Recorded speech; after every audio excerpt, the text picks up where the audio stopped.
So far, when I've been making these videos for the new test, when I have these double passage questions, I tend to go in the order that the question kind of leads me in.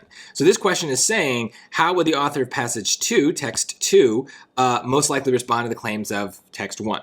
Now, I don't know if this is a great strategy yet, but I still feel like it's helping me, so maybe you want to try it as well. I'm going to go to text 2 first, see what that person believes, and then kind of go to text 1 and see kind of what the backstory is.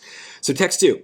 The painting programs used to create digital art involve more than just pressing a few buttons. They involve things, so they're involving things. In addition to knowing the fundamentals of art, digital artists need to be familiar with sophisticated software. So they have to, get, there you go, sophisticated.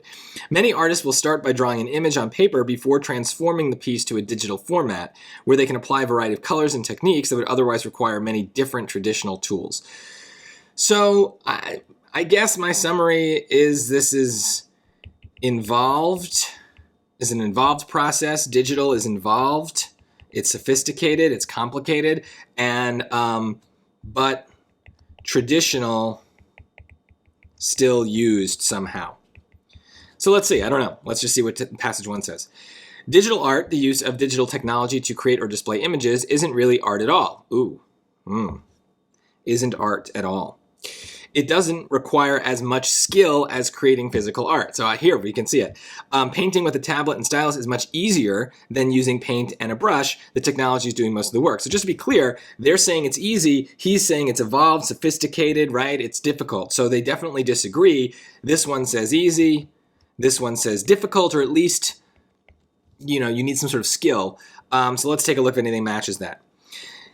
So passage 2, text 2, would respond by arguing that a piece of art created digitally can still be displayed traditionally. Well, that's kind of blending them, but it's not really about how it's displayed, it's how it's created, right? They're definitely talking about the creation more, so I would get rid of that. B, by explaining that it's actually much harder to use a tablet and stylus to create art than to use a paint and brush. This is tempting, but it's not really that passage 2 is saying that it's harder. It's more just that it's more involved, right? It has more steps. It requires a skill. So they're not like ranking the two in text 2.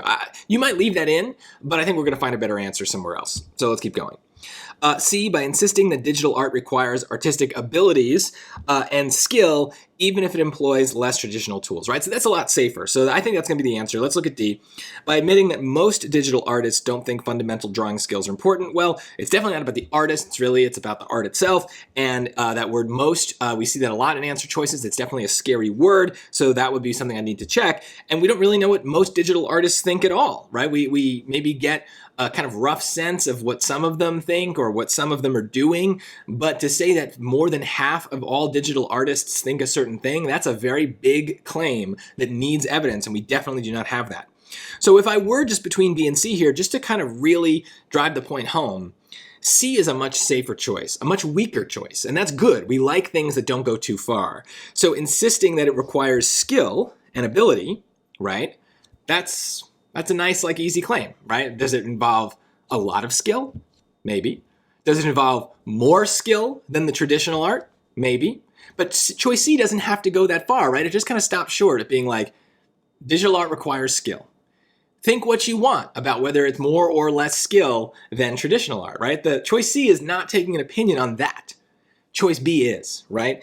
Explaining that it's actually much harder to use a tablet and stylus to create art than to use a paint and brush, right? So this is saying digital requires skill, and choice B, the wrong answer, is saying digital requires more skill.